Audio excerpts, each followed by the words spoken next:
Hello everyone, it's me, Clayton. I just got back from watching the new M. Night Shyamalan film Glass that stars Bruce Willis, James McAvoy, and Samuel L. Jackson. Now, when it comes to the previous films of M. Night Shyamalan that featured these characters, we saw David Dunn, aka Bruce Willis, in Unbreakable, and we saw James McAvoy's character, Kevin, in the 2016 film Split, which everyone was shocked about when it turns out it was a stealth sequel to Unbreakable. And this film seeks to act as a trilogy conclusion, so to speak, of those three films, of these films.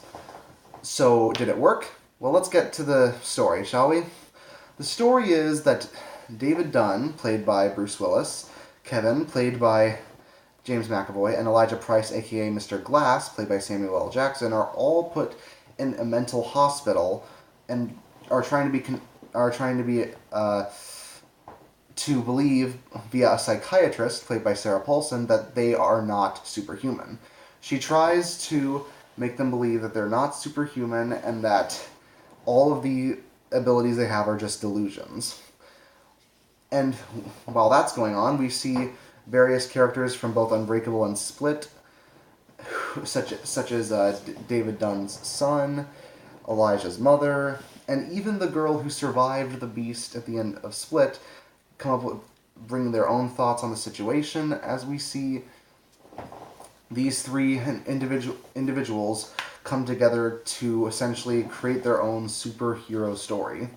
That's all I'll say about the plot without spoiling anything, but one thing I liked about the film is that the way it's told shows not only a true understanding of superhero narratives, but it also shows an understanding of why they've been so widely embraced over these years. Because, in my opinion, comic books have sort of the same staying power as, say, the Greek myths. And when it comes to their plot developments, their characters, and people who possess abilities that are greater than normal humans. This film not only recognizes that, but it uses the common tropes and cliches found in those to not only construct its own plot, but act as a sort of as a meditation on the entire idea of superhero stories. And it does feel like it's an appropriate time to release a film that with this plot type, considering the era in which we live now, where there are superhero films being released every single year. Several every single year, by Marvel, DC, and otherwise. And of course, these ideas are brought together through great acting via Samuel L. Jackson, Bruce Willis, and James McAvoy.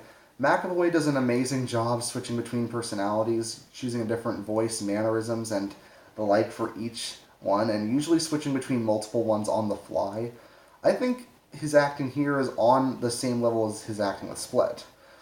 Despite the fact that it's been 19 years, Bruce Willis is also great as David Dunn, and it really does feel like he hasn't skipped a beat, even though it's been nearly 2 decades since Unbreakable came out.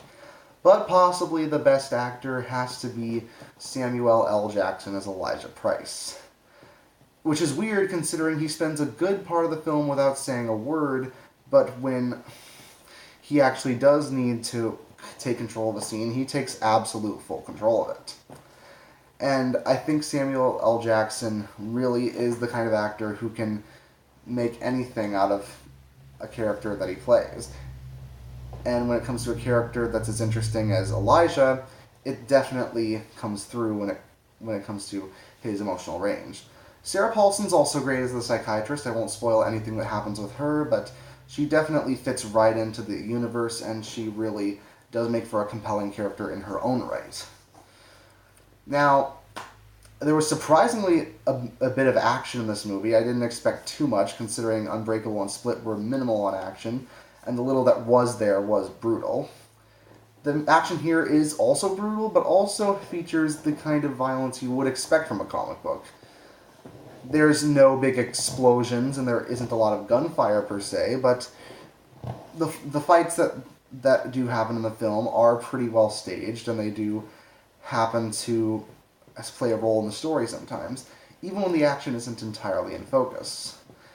Now, that isn't to say this is a perfect film by any means. I do think that certain elements of the film were cut a bit short. Bruce Willis, I think, was kind of wasted in a few of his scenes. I think he wasn't in the movie enough.